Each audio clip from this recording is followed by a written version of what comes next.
Hey guys, and welcome back to I Like Watches. San Martin have produced a version 2 of one of my favourite San Martin watches. It's their little 38-39mm vintage inspired diver. And there are some fairly major changes with this version 2, which I will cover in this unboxing and first impressions video. This watch was sent to me for free. That's why you will have seen the includes paid promotion icon in either the top left or the bottom left hand corner. And of course I will be putting some affiliate links in my video description, which I'd love for you to use should you be tempted to head over to AliExpress and pick up any watches. And of course they don't cost you any more money, they just take you over to AliExpress. And to say thank you, AliExpress pays me a little bit of commission. Right, let's crack on, shall we, and take a look at this watch. And here it is, version 2 of the SN004. There are a couple of fairly major changes to this watch actually over the version 1. First and most obvious of course is the dial. It's got a sort of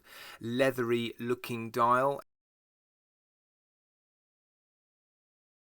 And the second one is the movement. This houses the YN55A movement. And I think that's being used by a few manufacturers now because the NH35 is becoming a little bit difficult to source given COVID is shutting down a few factories across the world.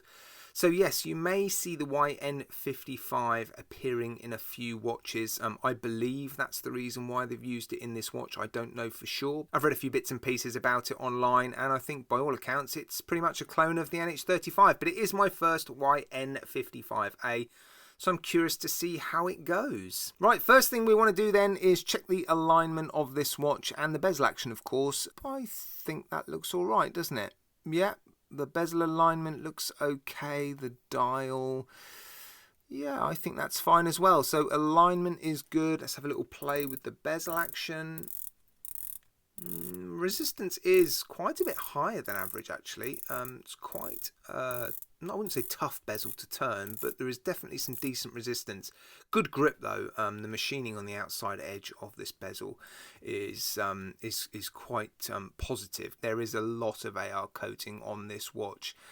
It's very, very blue, but it doesn't disguise this leathery looking dial. It's interesting, isn't it? Right, let's have a look at the finishing on the case then. It looks pretty much the same as version 1. You've got decent brushing down the sides, that high polished beveled edge running the length of the case.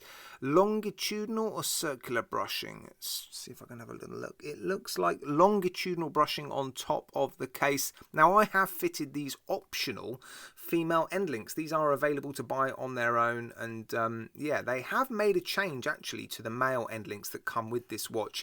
The version 1 had a little crease through the center link of that end link, which was one of my very few complaints about this watch when I reviewed it. That's the version 1, that is. Now they've removed that little crease from the male end links, which is an improvement as far as I'm concerned, but I have fitted these female end links, and I have produced a video showing how that is done. So if you're interested in this watch and potentially buying these female end links, head over to I Like Watches 2 and check out that video. But yeah, the finishing, as you would expect with San Martin, looks very, very good. They've fitted this sort of double-headed screw-pinned 3-link bracelet with these extra little outer links, fully polished outer links running the length of this bracelet. It's very nicely finished. Tolerances are good, and they have fitted one of my favourite 3-piece milled clasps. This is fast becoming one of my favourite clasps. It's just beautiful, really nicely finished. They have applied that logo seemingly. Yeah, there's nothing really about this clasp that offends me, to be honest. I wouldn't say it's perfect, but it's certainly one of my favourites. They've also continued to use the fix for this issue that they had really, really early on with the version 1 of this watch. They fitted the double-ended screw on this first link, and it meant you couldn't quite use that last micro adjust, but they've continued to use a countersunk screw there, which is yeah, very useful. Obviously it's nice to be able to use all those micro adjusts. Right, let's have a quick look at the case back then. Fairly standard screw down case back, solid end links there as you can see. Yeah, just very simple but nicely done. One thing I have noticed is that they haven't used their hexagonal logo on their crown.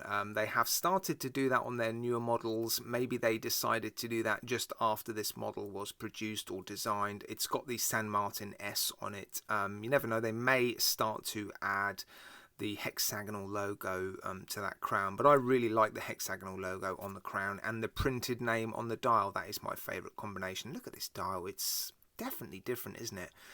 Really, really interesting. Right, let's check out the lume on this watch. I did film a lume comparison video recently with 10 San Martin watches, and I featured the version 1 of this watch, and I think because of the vintage coloured pigment in the markers, it was by quite some way the worst performing lume out of their 10 watches that I compared. Now, I don't think it's going to be bad at all when you compare it to many other watches from other brands. It's just that San Martin lume on the whole is very, very good. It was just the worst out of a very, very good bunch. I mean, look at that. It looks absolutely fine.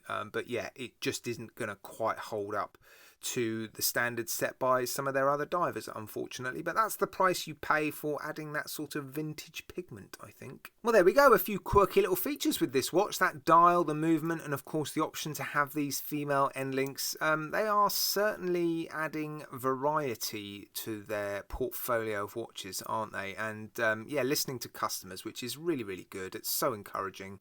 Right, I shall be tucking this one away into a box for a few weeks, then I'll be wearing it for a few days, and then I'll produce a full review. So look out for that, guys, and don't forget to check out the video on I Like Watches too, where I swap over the male end links to the female end links. Alright guys, as always, massive thanks from me to you. Take care, look after yourselves, and you will see me again very, very soon.